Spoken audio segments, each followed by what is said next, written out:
ધોરણ 9 વિષય હિન્દી વ્યાકરણ વિભાગની અંદર છે કહાવત. વિદ્યાર્થી મિત્રો, આ કહાવત છે એ પરીક્ષાની અંદર 1 ગુણની અંદર પૂછાય છે. તો કહાવત એટલે શું આપણે ડીપમાં સમજીએ.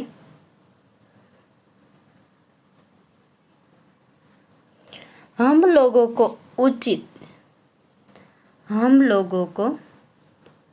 उचित है कि दूसरों के लिए की जाए जो तन मन धन से परोपकार करते हैं वे ही धन्य है. हम लोगों को उचित है कि दूसरों के लिए જીએ, બીજાના માટે જીવવું અને તન મન અને ધન માટે પરોપકાર કરવો. વેહી ધન્ય હે. જો કોઈકના માટે જિંદગી જીવો ને તો તમારી જિંદગી ખુશી, અને જો તમે તમારા પોતાના માટે કંઈક કરવા જશો ત્યાંથી તમે શું થઈ જશો? બદનામ થતા જશો. યદિ અપને કે લીએ જન્મ ગવા દિયા તો ક્યાં કિયા. જો પોતાના માટે જે જન્મ લીધો છે એના માટે કંઈ પણ ન કરી શકે તો શું?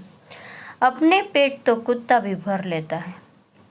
પોતાનું પેટ તો કૂતરું પણ ભરી શકે છે, પણ આપણે બીજાના માટે કંઈક કરી શકીએ એ જ એક સાચું કાર્ય છે.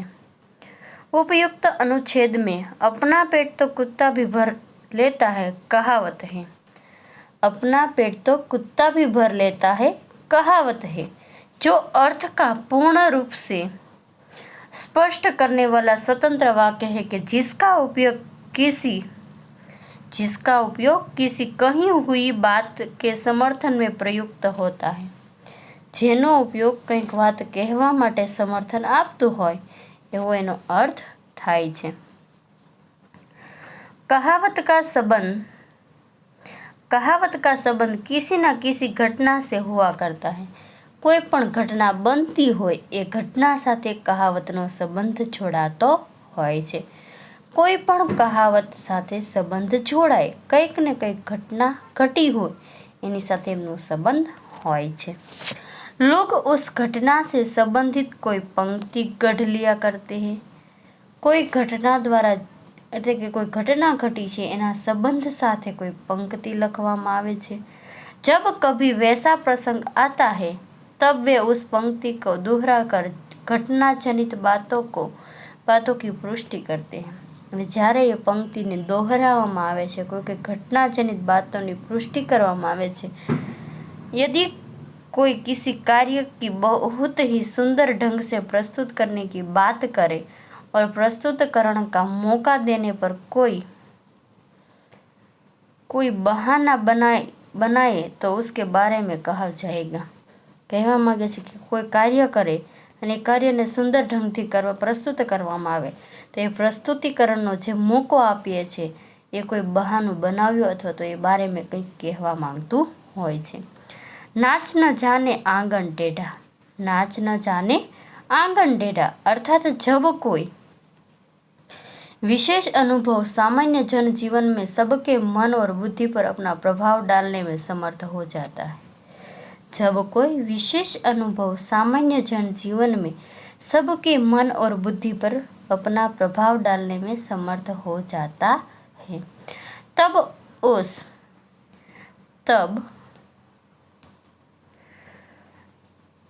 उस अनुभव का कथन कहावत का रूप धारण कर लेता है.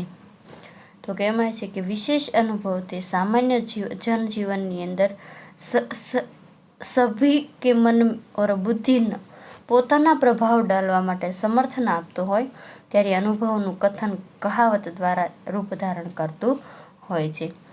कहावत लोक से संबंधित है इसलिए इसका नाम लोकोक्ति भी कहते हैं. कहावत લોકો સાથે જોડાયેલી છે એટલા માટે लोकोक्तियाँ कहते हैं. लोकोक्ति शब्दों 2 शब्दों के मेल से बना गया है. લોકોક્તિ શબ્દ છે એ 2 શબ્દોના મેળથી બનાવવામાં આવ્યો છે.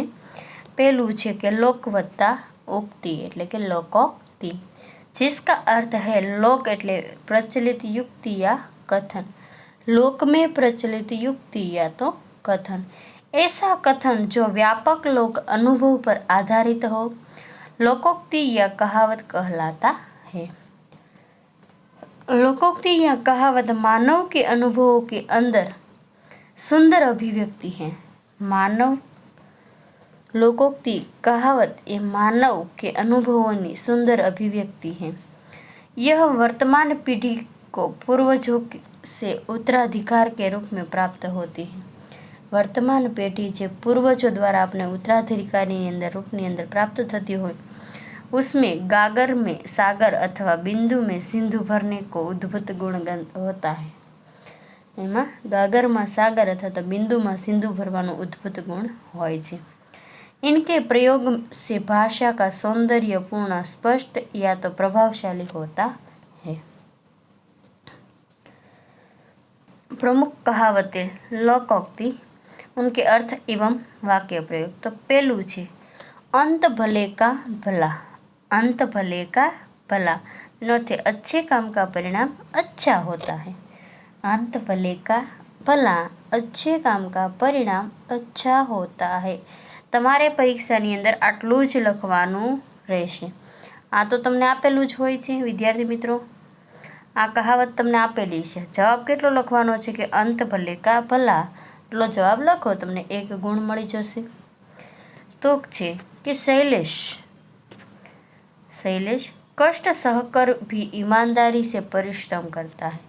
इसी कारण वह आज ऊंचे पद पर पहुंच गया। इसीलिए कहा गया है कि अंत भले का भला।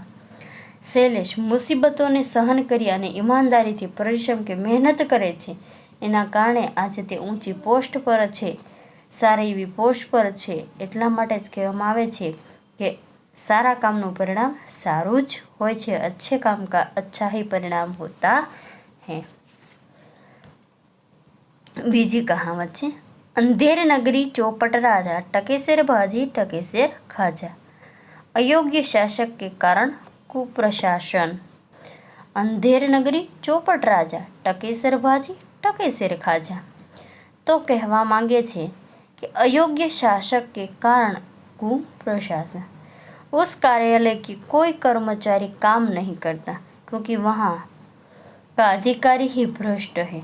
चारों तरफ अंधेरी नगरी चौपट राजा टके सिर भाजी टके सिर खाजा वाली बात है।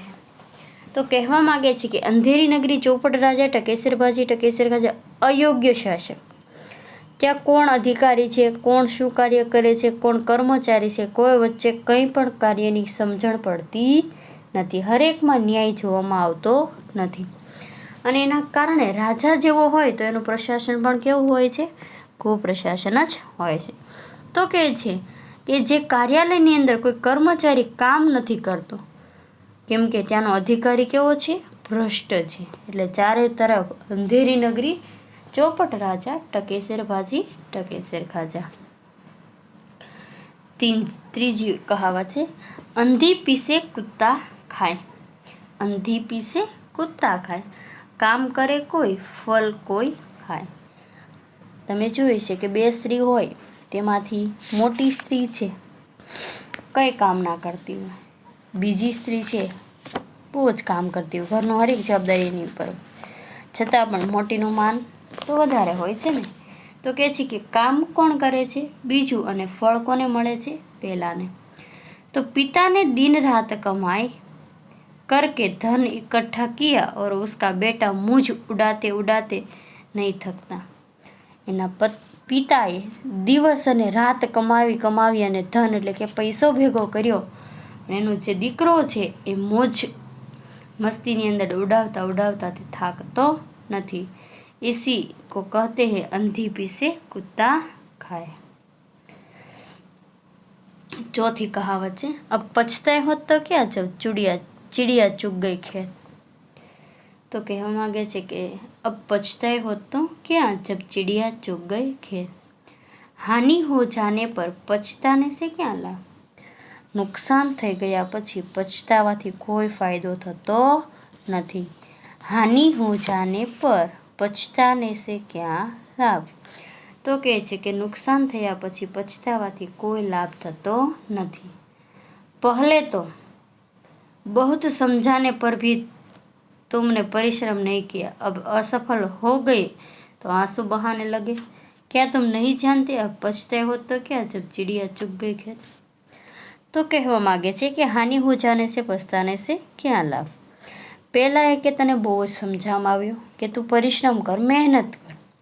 જ્યારે તું કોઈ પણ કાર્યમાં અસફળ થયો ત્યારે તું આંસુ બહાવવા લાગે છે, ત્યારે તને ખબર તો છે કે જ્યારે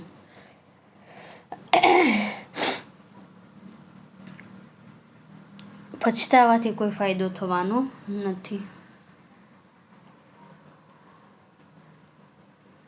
मार के पीछे भूत भागे, किसी की तरह से समस्या का हल करना। मार के पीछे भूत भागे, किसी की तरह से समस्या का हल करना। जब समस्या हद से बढ़ जाती है तब सरल उपाय के बजाय कठिन या शिक्षात्मक रवैया अपनाना।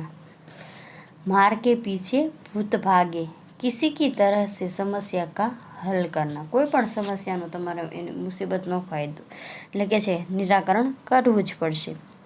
કે જબ સમસ્યા હદ સે बढ़ जाती है तब सरल उपाय से बजाय कठिन या शिक्षात्मक रवैया अपनाना। તો કહે છે કે કોઈ પણ મુસીબતનો હદ કરતાં વધી જાય તો એને શિક્ષાત્મક પગલાં લેવા જોઈએ અથવા તો કઠિન ઉપાય શોધવો જરૂરી છે। નંબર 6, આંખ કા અંધા નામ નયન સુખ, ગુણો કે વિરુદ્ધ નામ હોના। તેના જેટલા ગુણગાન હોય છે ને એવું એનું કાર્ય હોતું નથી, એનાથી વિરુદ્ધ કાર્ય હોય છે। તો આંખ કા અંધા નામ નયન સુખ, उसका नाम तो है वीर सिंह, उसका नाम तो है वीर सिंह, मगर वह रात में चूहे से डर गया। उसे देखकर तो यह कहावत यदि आती है, आंख का अंधा नाम नयन सुख। નામ છે એનું વીરસિંહ, વીર હોય ને તે ક્યારેય નીડર હોય, તે ડરતો ના હોય। અને જો એ રાતમાં ઉંદરથી, ચૂહા એટલે ઉંદરથી ડરતા હોય તો એ કે આ કહાવત તો એને લાગુ પડવી જ જોઈએ ને। नंबर 7, आए थे हरिभजन को ओटन लगे कपास, अच्छा काम छोड़कर महत्वहीन काम में लग जाना। आए थे हरिभजन को ओटन लगे कपास, सारा काम छोड़े, अच्छा काम छोड़कर महत्वहीन काम में लग जाना। तुम्हें छात्रावास में इसीलिए भेजा था कि तुम परीक्षा में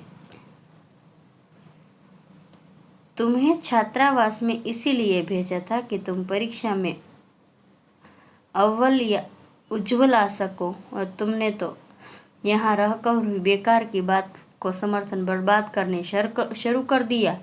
इसे कहते थे आए थे हरिभजन को ओटन लगे कपास। કહે છે કે આયેથી હરિભજન કો ઓટન લગી કપાસ, જે સારું કામ છે એ છોડી અને મહત્વહીન કામમાં લાગી પડવું।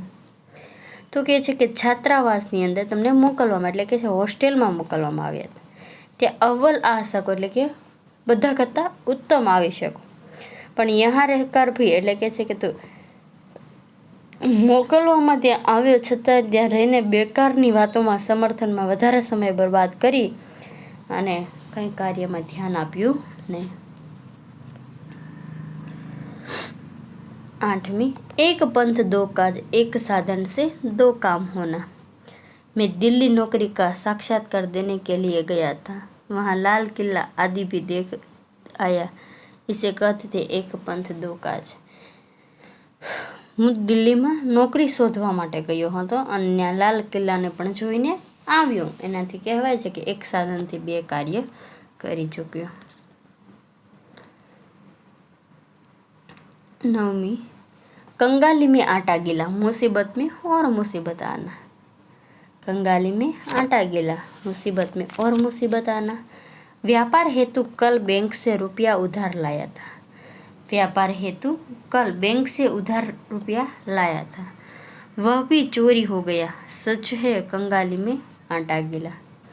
व्यापार हेतु માટે બેંકમાંથી રૂપિયા ઉધાર લેવામાં આવ્યા અને એ ચોરી થઈ ગયા। તો કહે છે કે મુસીબત તો હતી, એમાંથી વધારે મુસીબત આવી। નંબર 10, कहाँ राजा भोज कहाँ गंगू तेली, બે વ્યક્તિઓ की स्थितियों में अंतर। कहाँ राजा भोज कहाँ गंगू तेली, બે વ્યક્તિઓ છે એની સ્થિતિઓમાં અંતર। वो साधारण गायिका की तुलना लता मंगेशकर से करना उचित नहीं। साधारण गायिकाની જે તુલના કરીએ, સરખામણી કરીએ છીએ, લતા મંગેશકર સે करना उचित नहीं, कहाँ राजा भोज कहाँ गंगू तेली। તો વિદ્યાર્થી મિત્રો, આપણે આ 10 જે કહાવત છે એ જોઈ અને પાછળની બીજી સમજાવું છું. ધન્યવાદ.